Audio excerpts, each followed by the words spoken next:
ito naman, pag-uusapan natin itong isang convicted child abuser na ito. Ewan ko ba bakit? Ito sa panahon mo, tamba. Biglang sumikat ito, Makabayan Black. Biglang nasa news parati ito si Castro. Ay, nako. Oh, ano masasabi mo? Ganun naman ang mga Duterte, no? Sabihin nila tatakbo, tapos hindi. Pero mukhang nagpalakas ng loob sa kanya, no? Ngayon niya sinasabi yan, ano, yung mukhang itong mga kilos ng Iglesia ni Cristo. Pero, well, sana hindi siya manalo. Halatang nininervyos na. Alam nyo kasi may kaso ito. Di ba? Convicted child abuser ito eh. Kriminal yan eh. Pwede siyang makulong talaga. At siyempre, pipigilan niya ang Duterte. So, sip-sip siya ng sip-sip dito sa kampo ng mga tambaluslos. Para sa ganun, mapigilan niya itong mga Duterte makaupo at hindi siya ituloy yung kanyang mga kaso. Marami po itong pwedeng ikaso dito kay Castro. Ngayon, siyempre, sumisip-sip siya ngayon. Baka patawarin siya itong kampo ni Marcos. Nato sila tambaluslos, pagbigyan nyo na yan. Kita mo, kahit child abuser. Nagpapakulong pa ng abogado. Husgado nagsabi niyan, hindi ako. Di ba?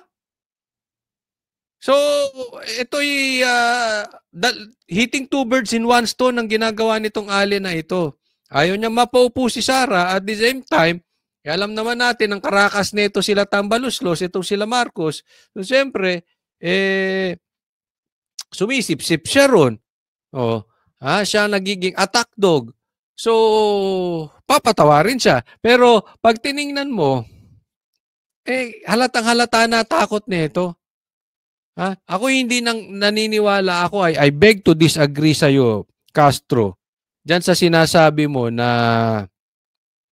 nagkaroon ng lakas ng loob si BP Sara sa rally ng INC. I don't think so.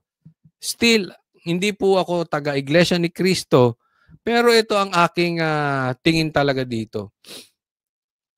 Hindi naman po tanga ang Iglesia ni Cristo.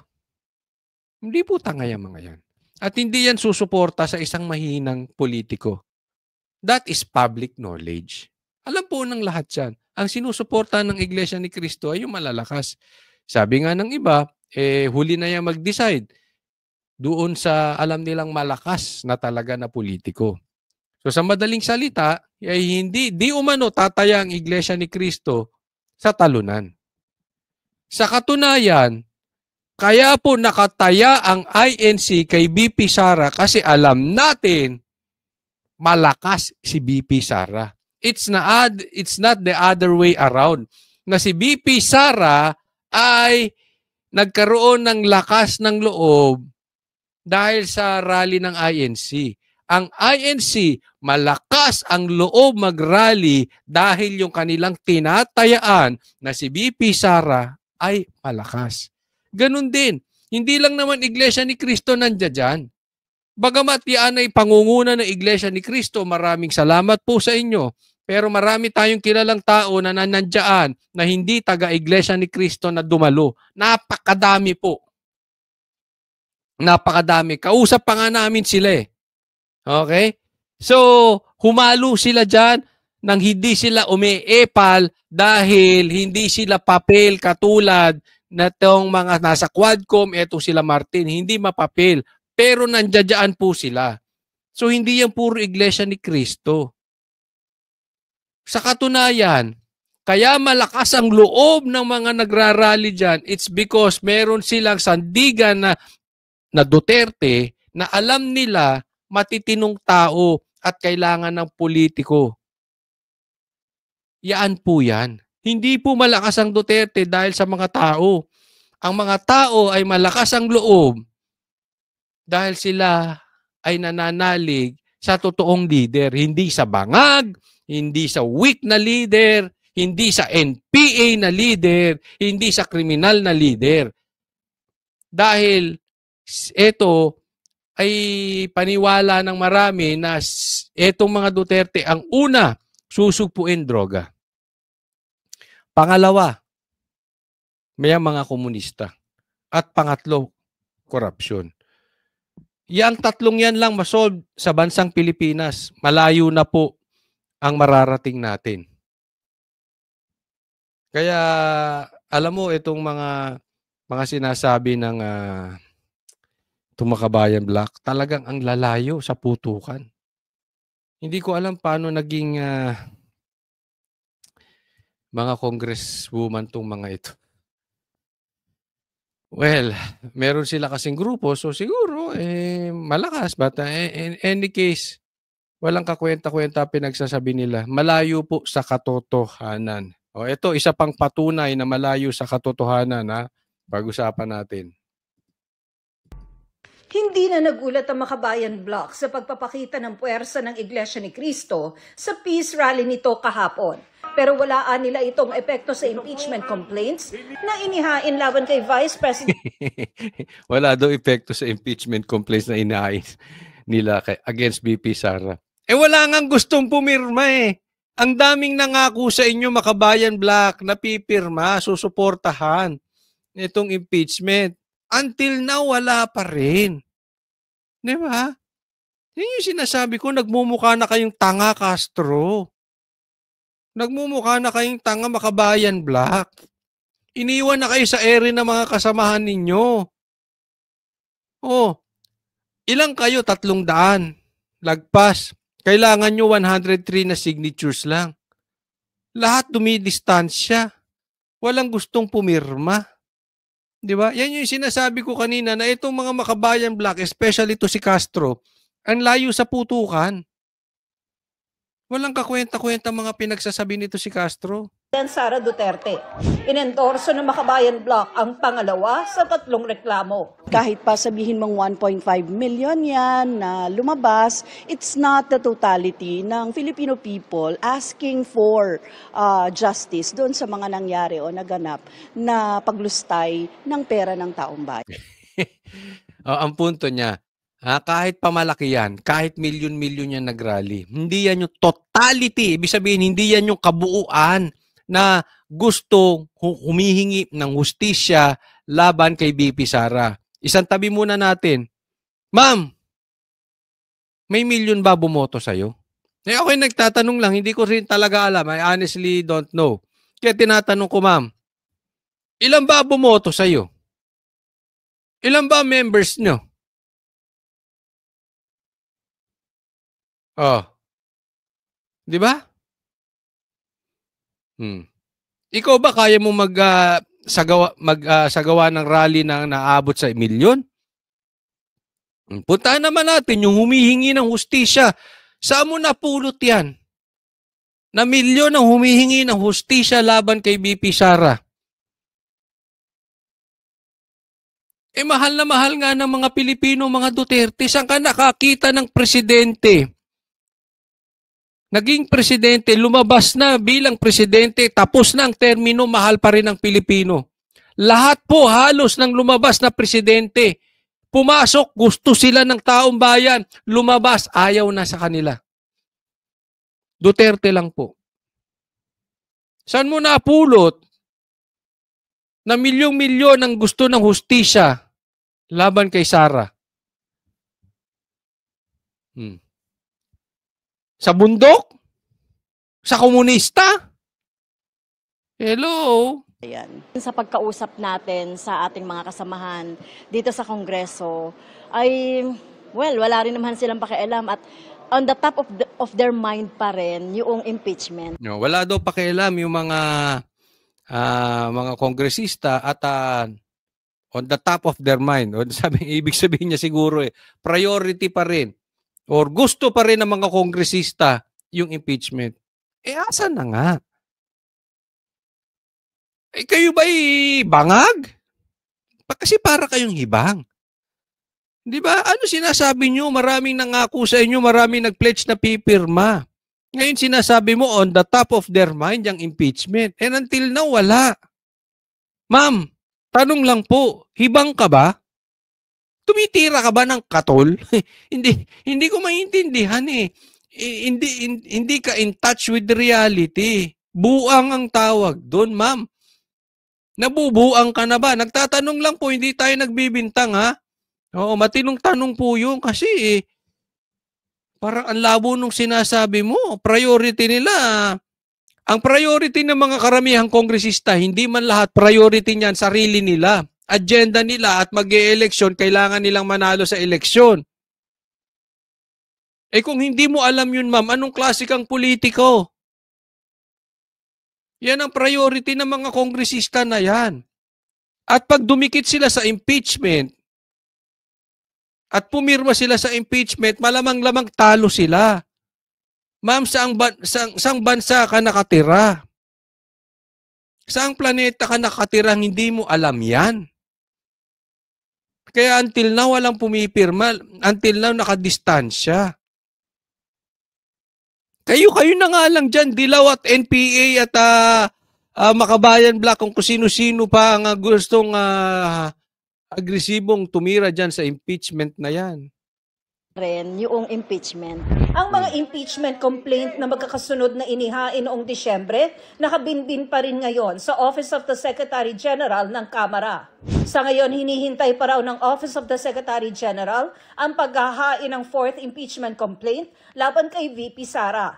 Ang target daw ng mga kongresistang nasa likod nito ay makakuha ng endorsement nang hindi bababa sa 103 na kongresista. Kasi pagka 103, shortcut na po yan, hindi na dadaan sa proseso, shortcut na yon, pupunta na sa Senado. Tapos na yon. Ang problema nga, kahit na konti lang yung 103 or 1/3 lang po kasi yun ng 300 plus ng mga congressman, wala nga ni isa pumipirma until now. Diba? Kahit konti yun,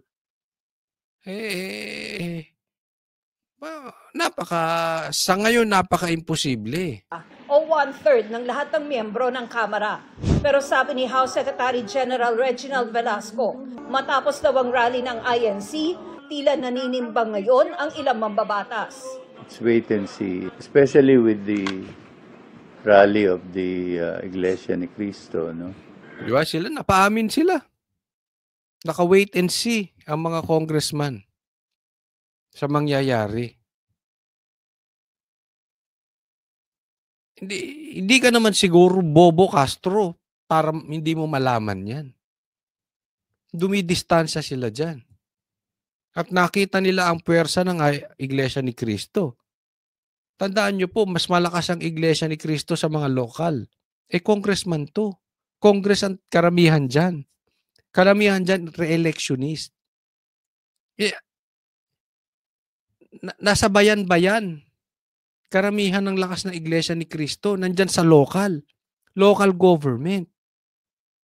Di kakabahan. Pag ikaw ay pumirma sa impeachment, sasabihin lang, ang Iglesia ni Cristo, alam naman natin, this is a public knowledge, black voting po yan. Black voting po sila. Pag sinabi ng ministro nila, wag iboto yan. Pagdating sa local, tapos na. Anong party ron na hindi mo naiintindihan, Castro? Sila nga o napaamin na, naka-wait and see sila sa mangyayari. Naduduwag na pumirma para sa impeachment. I think that will be taken into account by the House members concerned. Wait and see what, sir? What do you mean wait and see what? Wait and see whether they will really file another complaint or not. And then I'll be forced to transmit these 3 complaints to the office of the Speaker. I think. Wait and see, ibig niya sabihin, inaantay pa kung may darating na fourth complaint. Di ba? Kung hindi, dadalhin na kay Tamba. No? So sa madaling salita, walang gustong mangunang pumirma. Next week Simple. will be a fair time for them to decide. Then I may be forced to transmit whatever complaints that I have received to the Speaker by next week. Nauna nang sinabi Ano kaya gagawin ni Speaker pag pinasa sa kanya? Tandaan nyo, may party list din yan, tingog. Tatakbo rin yan sa kanila. Di ba? Tingnan natin yung tapang ni Tamba ngayon. ni Pangulong Bongbong Marcos noong Nobyembre na hindi siya pabor sa Hindi ako naniniwala. Budol ka, Marcos. Hindi ako naniniwala na hindi ka pabor sa impeachment. Gasino na lang hininto mo yung pinsan mo na tigilan nyo na si BP Sara dahil kasama ko yan sa eleksyon. Yan ang nagpanalo sa akin. Kasama ko sa unity team yan. Kaya kahit anong sabihin itong si Marcos, until nakaupo yung pinsan niyang speaker, hindi ako maniniwala sa mga pakulo niya itong si Marcos. Sino bang nag-upo kay Martin? Di ba ikaw? Sino nang gugulo kay Sara? Di ba si Martin? Tapos ngayon, sasabihin mo na hindi ako naniniwala doon. Buti nga sa'yo, ginisa ka sa sariling mantika ng Iglesia ni Cristo. O ayaw mo ng impeachment, suportahan ka namin. Ayaw na, magrarally kami. O di nagpakita sila ng puwersa. Kaya natatawa ako nung piniplay nila yung sinasabi ni Marcos eh. Diyan, nung sa rally. Para kang ginigisa sa sarili mong mantika, Marcos. Budol ka talaga. Ay, ako naniniwala doon. Budol-budol talaga tong si Marcos na ito. May isipin mo. Wala kang nagawa. Sinabi mo pa, designated best BFF ka ni BP Sara. Kapartner mo sa eleksyon. Pinai-impeach mo. Kung hindi mo man pinai-impeach, inutil ka. Wala kang magawa sa pinsan mo. So, wag nyo kaming lokohin dyan sa mga drama-drama nyo. Style din ni Amy yan eh. Kayo magkapatid, ma-style kayo. Dikit ng dikit sa Duterte. Ayaw naman manawagan para sa'yo ng drug test. Eh kung hindi naman kayo addict, bakit hindi kayo magpa-drug test? Kasimple. Di ba? Simple yun eh. Umattend ba si Amy niyang rally? Ang dami niyang sinasabi. Hindi naman siya umattend ng rally. Ang daming mga politiko ron. Pati nga si Isko, nando dun eh. Nakasuporta sa INC. Ikaw ayaw mo ng impeachment. Di sana pumunta ka rin doon sa rally. Pero pinakamaganda sinabi niya, oy, kayo mga gago kayo. Tigilan nyo si BP Sara, partner ko yan nung eleksyon. Baka inutil ka talaga or weak ka talaga, wala kang nagawa. Hindi kita pinagbibintangang inutil ha. Baka lang. Sabi ko, baka. Kasi anong klase kang presidente, wala kang magawa sa pinsan mo. Hindi ba inutil yon? Baka lang. Susulong ng impeachment kay VP Sara dahil matatali lang daw nito ang Kamara at Senado. Sabi niya noon, wala itong maitutulong sa buhay ng mga Pilipino. Ikaw, Marcos, ang walang naitutulong sa buhay ng mga Pilipino. Subukan mo mag-resign. Yung pagre-resign mo lang, pakalaki ng naitulong mo sa bansang Pilipinas. Totoo yan. Kasi pag nag-resign ka, mawawalan din ng power yung pinsan mo. Yung pinsan mo nang gugulo eh. Malaki maitutulong mo, Marcos. Mag-resign ka lang. Maitutulong sa buhay ng mga Pilipino. Sabi ni Executive Secretary Lucas Bersamin, hindi nagbabago ang posisyong ito ng Pangulo. Ayon sa Manila Public Information Office, 1.58 million ang dumalo. 1.58 million ang dumalo. Yan sa Quirino Grandstand. Bukod pa sa daan-daang libo sa iba pang panig ng bansa. Dinaluhan din yan ng ilang senador, kabilang na si Senador Bongo. Ang dami nag-attend na senador. Si Bongo lang ang binanggit ng GMA. Ano meron, GMA? Hoy! Andun si Robin. Andun si Bato. Ba't si Bongo lang ang binanggit nyo? Para sa... Di ba? At anyway, malaki yan. At iba, nationwide yan. Kaya sinasabi ko sa inyo, hindi lang naman dyan sa Liwasan yan, or dyan sa may Manila Hotel malapit. O kung saan man yan. Kasi hindi, sobrang laki ng lugar. Hindi mo na malaman kung saan ba talaga yung rally. Sobrang dami ng tao. Kalat-kalat na talaga. At kaya nga sabi, very successful. At hindi lang dyan sa Maynila, nationwide. O isang ka ba? So, kinabahan ito.